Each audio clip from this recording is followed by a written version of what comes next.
And we are back with another video. In today's video, we're going to be showing you super Valks. I am having a ton of fun with these things. So sit back, buckle up, stay tuned, and enjoy the show.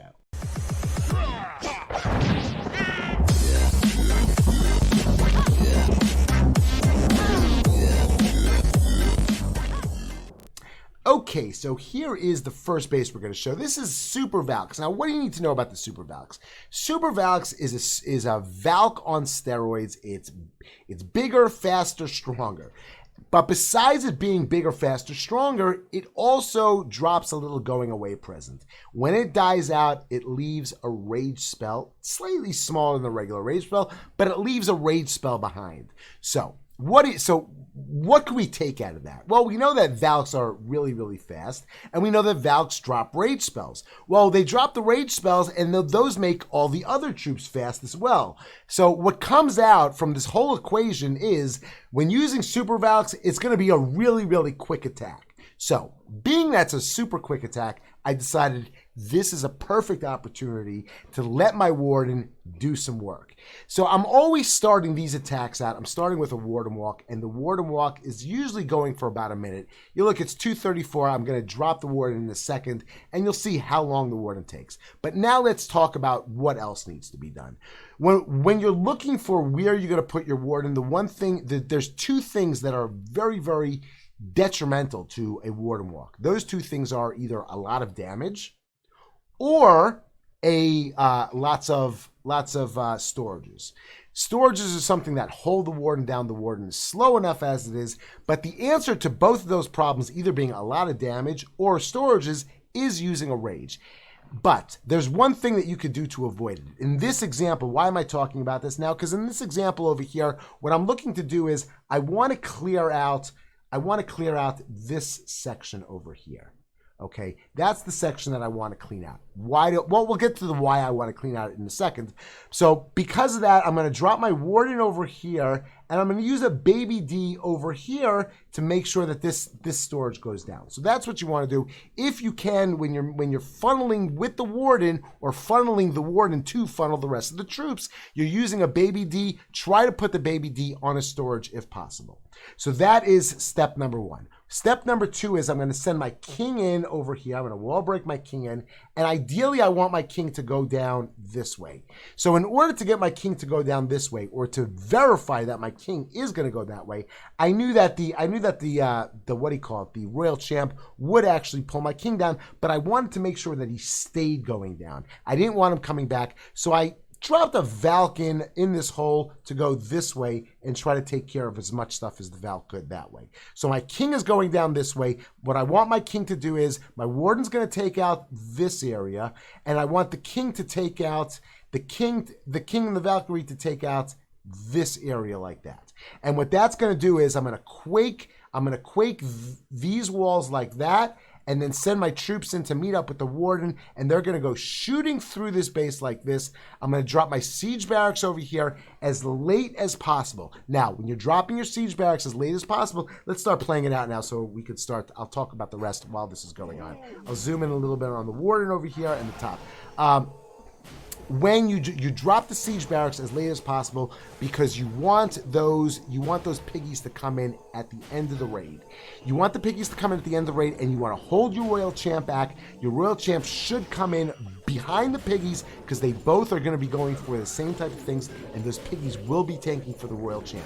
Now, on this raid over here, my king did not take out that eagle. So I did bring in my royal champ a little bit before those piggies were coming out, but I wanted to make sure that eagle went down. So there is a Yeti that I'm using in conjunction with my king. They do take out the royal champ. The Warden is still doing his thing over there. The Yetimites are going in. The king goes in, and I drop that Valk with the king because I want them to split up. I want those Valk goes one way, and it's actually going to drop a little going away present for my troops. It's going to drop a little. There's that little rage spell over there. Rage spell down. But now my king, I wanted him to get down. I wanted that scatter shot to go down also. So now the scatter shot has gone down. My king did not take care of everything that I wanted. He did, though, take out the opposing queen. And now come the rest of the troops. I'm going to get this over to half speed so we could see those Valks go in through the core. The jump spell is down. I want those Valks going in. There's a rage spell. That one was my rage spell. No, that one was the Valk's rage spells. But now they just go through, and every time they die out, they drop another rage spell. Try to zoom out a little bit. You'll see I bring that Royal Champion there early because that Eagle shots were coming down. They were raining fire on my troops. So I get that Royal Champ coming in there early before the pig because I'm trying to hold. But they just didn't go in. But now they're all in there. I got the Town Hall goes down. Let's get it back to regular speed and see those troops moving through. And look, every time they die out, they drop another rage spells. So the Yedamites are on the rage. The Valks that are remaining are on the rage. The Queen coming behind. Everybody throughout this whole army is getting raged up. This army is sick. And I'm still just learning how to use it. I'll show you another triple.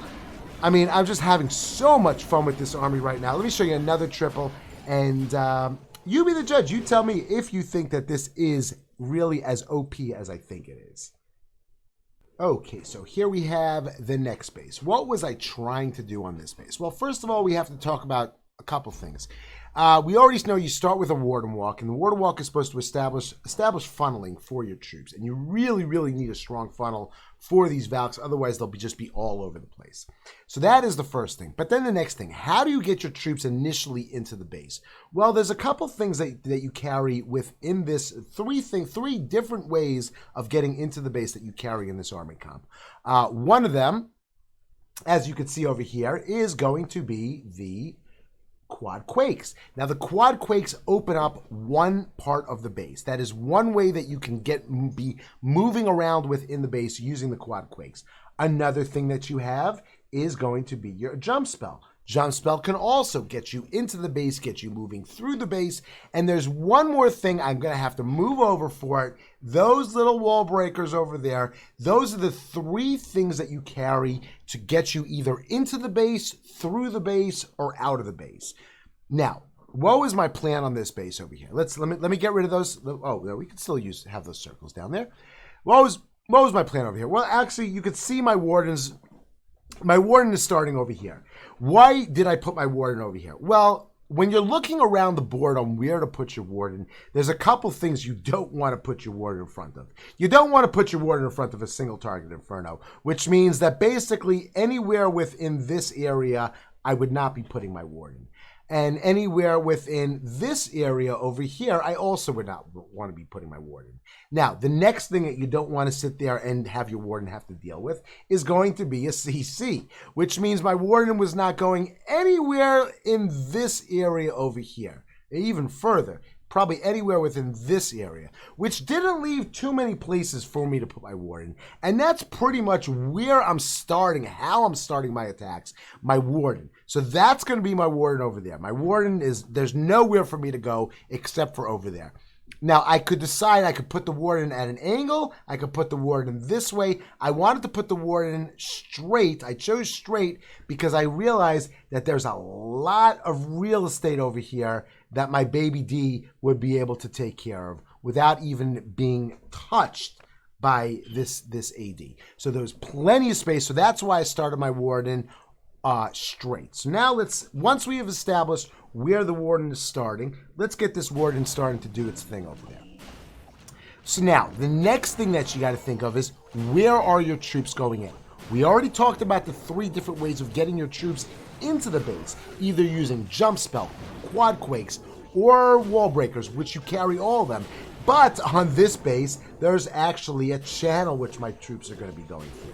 So again, this is a Legend League attack, so you don't have a lot of time to really figure it out. So a lot of times when you're watching people, when you're watching, YouTubers, content creators doing the Legend attacks, it's very interesting to see how quickly they were able to determine. And the more you do the attack, the quicker you'll be able to get it. So as you can see over here, I quad quaked this area because I felt it opened up a really, really large area for me. I'm gonna use a bowler to sit there and get rid of basically these things over here. I wasn't sure, I haven't used bowlers in a long time, and I wasn't sure, you know, at what range I could put the bowler maybe to get that, do something with that wizard tower. But there's my bowler. My king comes in. I want my king shooting down, and maybe in there, wherever my king goes, my siege barracks is going to be over there. Now I'm ready to sit there and get my troops in. The baby D is in there because I want the baby D soaking up. Basically, baby D and the Coco Loon are basically going to be holding on to that single target as long as possible. There's my troops are getting through.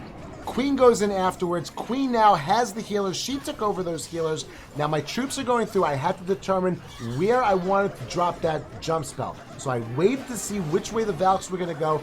So I dropped the jump spell to get them in and out of that compartment. I saw that air targeting troops came out, so I had to get that royal champ in there a little bit earlier so it would sit there and take out those air targeting troops. Wasn't quite quick enough. Again, you want to try and hold that royal champ until those piggies come out from your siege barracks, but I mean, I had no other choice. I had to get the royal champ in there to deal with that E-drag. Now my queen is going through. She still is at full health. Well, now she had to use her ability. I used those wall breakers to open up that last compartment. That was my problem compartment. I did lose a lot of troops to that E-drag. Again, you know, I don't know. I'm still trying to figure these things out. I may bring a freeze spell. I'm realizing that if I do have a freeze spell in my army comp, I might be able to get my warden to warden walk in an area where there is a single. But again, these are all new concepts to me. I'm not used to warden walking. I'm a queen walk type of guy. But that's it. This is my video. This is what I've come up with these troops. Again, I'm learning as I go using these troops. We already showed you the super witches. These are the super Valks. I'll show you what I'm doing with the super minions. That's going to be in the next video. I'm having a ton of fun with that. So, I mean, you know, who knows?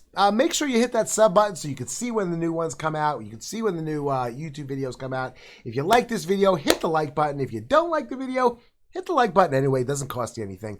And that's going to be it. Until the next video, have a super great day.